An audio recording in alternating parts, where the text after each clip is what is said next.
Guys, what's going on? We're back. I was literally just thinking today about tenant turnover.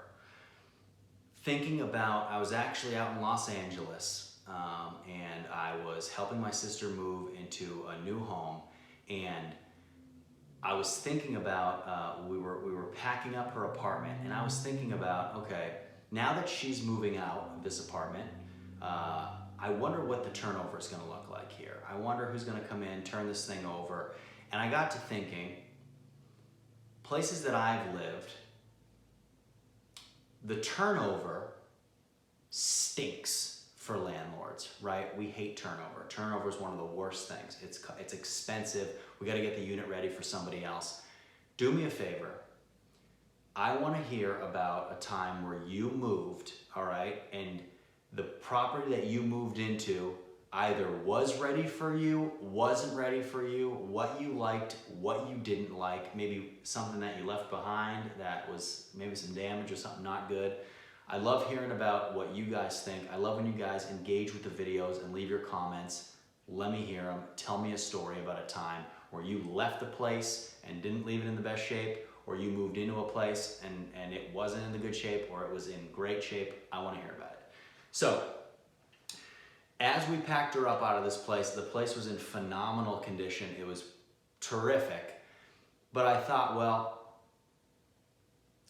when I've been in this position and I have had tenants leave or move out, as a landlord, I'm saying to myself, well, okay, now I'm going to be stuck with these holding costs. And what do I have to do to the unit? So I figured, let's make a video about it. Guys, when tenants move out of a unit, okay, we need to go in right away. We need to be in the day that they move for a couple reasons. One, we need to go through the whole house with a contractor and see what kind of damage was done, all right? Is it normal wear and tear? If it is, you guys know from watching these videos, you can't touch the security deposit. If it's not normal wear and tear, then you can charge the tenant, take the money out of their security deposit if there's been any damage done to the unit, okay?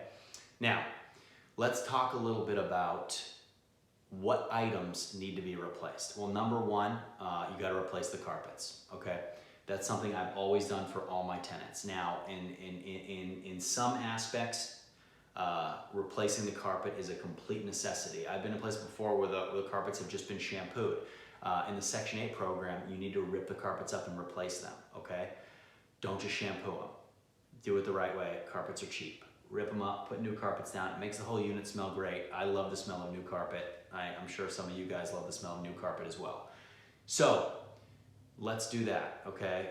We gotta put new carpets in. If you have hardwoods, then if they're damaged, sand them, refinish them, okay? Make it beautiful for somebody else. If you had a tenant that was living there for 10 years, don't you want the next tenant to live there for 10 years? If you had a tenant there live for 2 years or a year and they left, guess what? You're doing something wrong.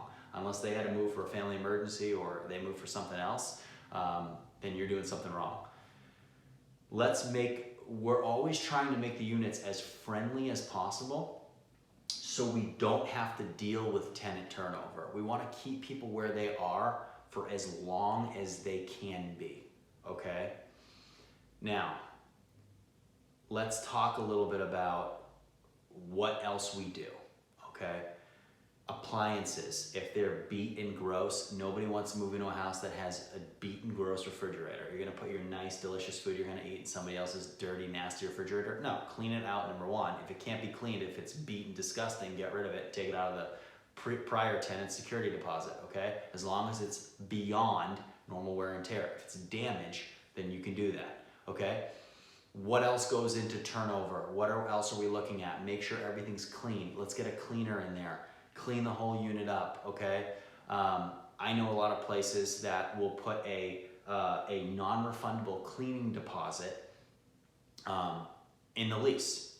So it's non-refundable, you pay it separately, and when you move out, that, say, $250 to $300 goes on the back end of the lease, so when you do leave, the complex can clean the unit, okay? I don't do anything like that. I just, I like it when it's the tenant moves in, give me a security deposit, you move in, you stay there as long as you want. I'm not thinking about the end.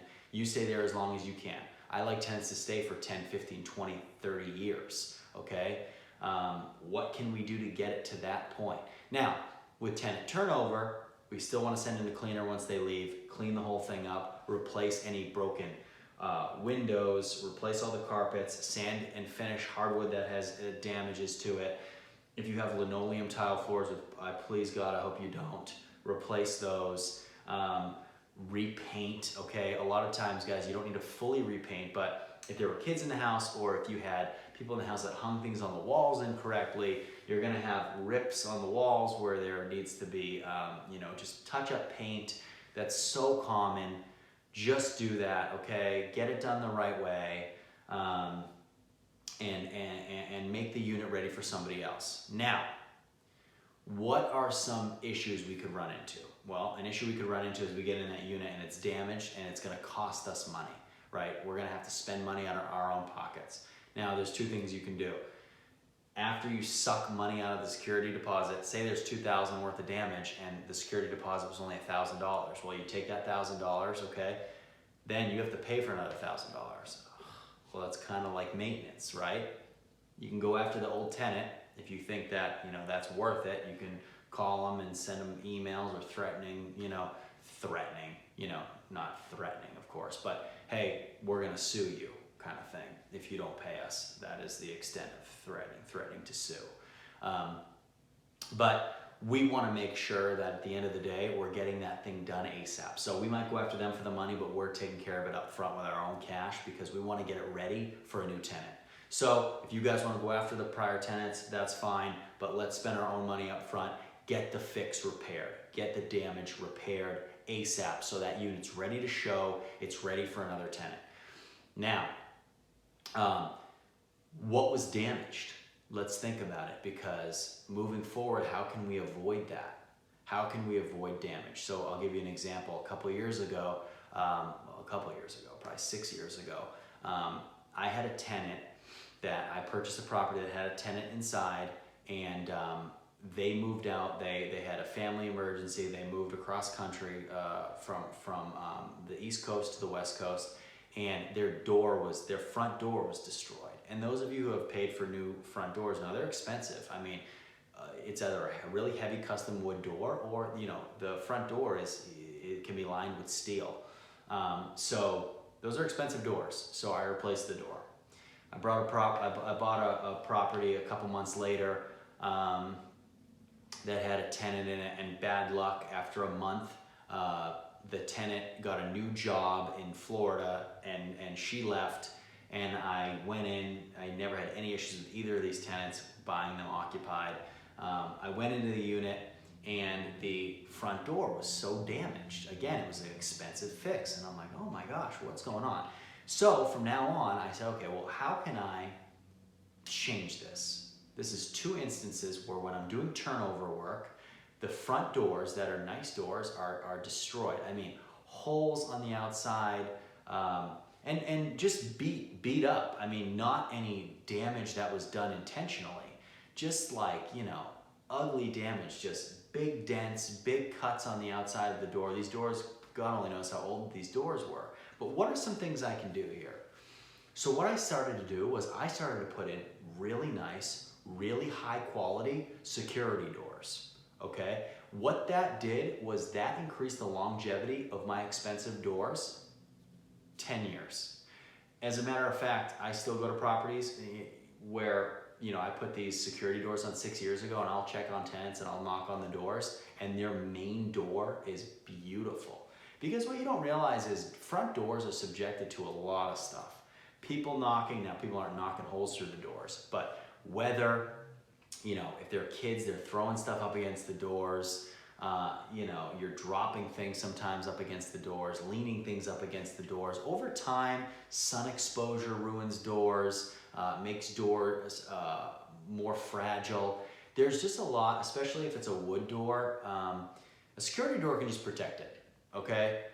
I was spending $800-900 on a really nice security door, really nice, solid steel, with a nice piece of plexi over it that matched the color of the house. It looked good. It didn't make it look like you were living in a really rough area.